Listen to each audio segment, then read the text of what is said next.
कोलकाता के आरजीकर अस्पताल में लेडी डॉक्टर के साथ रेप और फिर बेहद निर्ममता से की गई हत्या के मामले ने देश को झकझोर कर रखा है।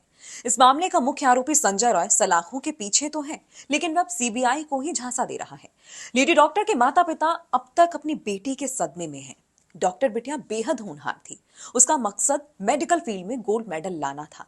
आरजीकर अस्पताल में वो जी तोड़ मेहनत करती थी। उसके माता पिता को उम्मीद थी कि वे 9 अगस्त को 36 घंटे की शिफ्ट के बाद बहुत देर से घर आएगी। वे घर लौटी तो जरूर, लेकिन कफन में लिपटी हुई, खून से नहलाई हुई। अस्पताल के उसके साथी डॉक्टरों ने वारदात वाली रात से पहले की पूरी कहानी को बताया है। उन्होंने बताया कि 16 घंटे की लगातार ड्यूटी के बाद वह थोड़ी देर आराम करने के लिए उसी सेमिनार रूम में गई थी। रात में वह पूरी जगह खाली रहती थी, जहां पर कोई भी आता जाता नहीं था। उन्होंने बताया कि वह कई बार शांति से पढ़ाई करने के लिए वहां पर जाया करती थी, लेकिन इस बार एक दरिंदे की उस पर नजर पड़ गई। आरजीकर अस्पताल के उसी सेमिनार में उसकी खून से सनी लाश मिली, जहां उसका बलात्कार किया गया था और फिर बेहद बेरहमी से उसे मार डाला गया था। 31 साल के ट्रेनी डॉक्टर अपनी लंबी ड्यूटी के लिए तैयार होकर 8 अगस्त को सुबह 10 बजे आरजीकर अस्पताल के ओपीडी में पहुंची थी।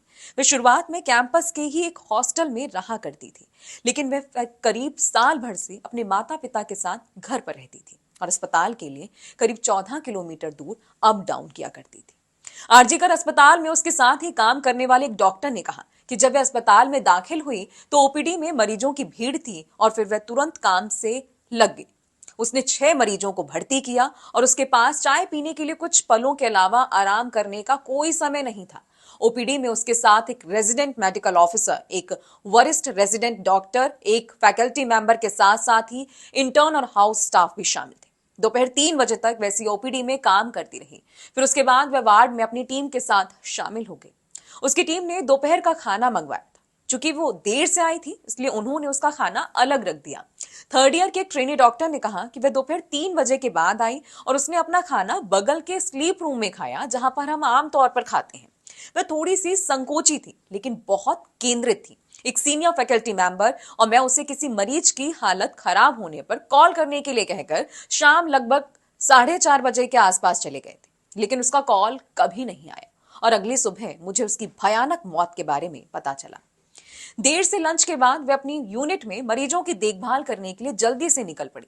इमरजेंसी बिल्डिंग के 3री मंजिल पर 80 बिस्तरों वाले विभाग में 6 यूनिट हैं और मौत से पहले देर रात तक वो यहीं पर काम किया करती रही।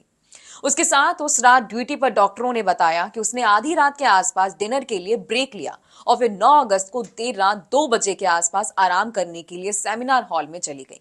हालांकि वह नींद उसकी आखिरी नींद साबित हुई और अगली सुबह उसकी लाश मिली। एक बेटी की अस्मत को पांव तले रौंदने वाले हर एक मुजरिम को सलाखों तक पहुंचाने के लिए सरकार और सीबीआई दोनों ने कस्में खा रखी हैं। जांच जारी है।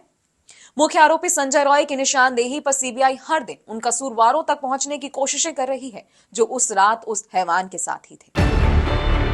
न्यूज़ 18 इंडिया चौपाल, एक ऐसा मंच जहां जब जब बात निकलेगी तो सिर्फ दूर तक नहीं बल्कि दुनिया के कोने कोने में जाएगी, क्योंकि इस बार बात होगी भारत के वैश्विक महाशक्ति बनने के लक्ष्य पर।